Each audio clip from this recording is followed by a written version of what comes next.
May hawak umanong ebidensya si Senator Ping Lacson na kontrolado ni Senador Alan Peter Cayetano ang mga operasyon ng DPWH sa Taguig. Kabilang sa mga nadiskubre rin umano ni Lacson ang umano'y kickback scheme sa lungsod na umaabot ng mahigit 30%.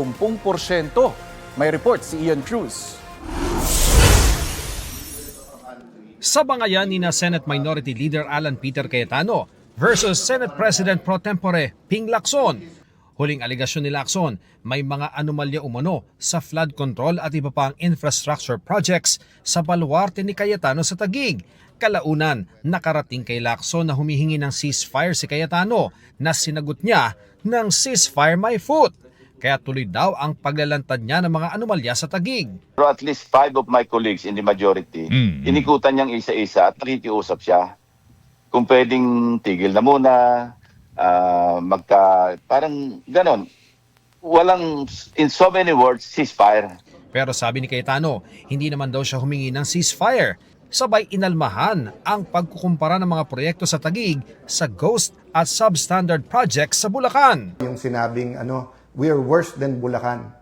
No, napakalaking ba yung pondo sa Bulacan sa isang distrito lang yon, times 5 ba? Kaso sa Taguig. Tapos sa Taguig yung pondo kasama naman diyan mga kalye, kasama diyan mga multi-purpose buildings, school buildings, at sa Taguig makikita nyo gumaganda ang buhay ng mga tao. I really don't mind the investigation. Basta patas lang. Pero sabi ni Lacson, may mga ebidensya raw na magtuturo na kontrolado ni Cayetano ang operasyon at iba pang aktibidad ng Department of Public Works and Highways o DPWH sa lungsod. Kasi pag hindi sumunod yung district engineer, pinapalitan. At saka pinapanakot niya. At nangyayari talaga. Kaya yung district engineer, parang tau-tauhan. Sabi pa ni Lacson, sa tulong ng mga informante, nabuo na nila ang money trail kaya sinimulan na nilang isumite ang mga nakalap na ebidensya sa Office of the Ombudsman.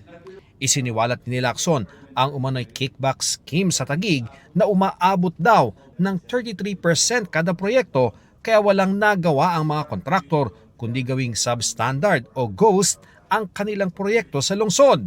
Dokumentado lahat ito, hindi ito yung chismis, hindi ito yung sabi-sabi. Meron kaming contract ID, kumpleto yon. Meron kaming progress billing, may mga petsa yan, kumpleto.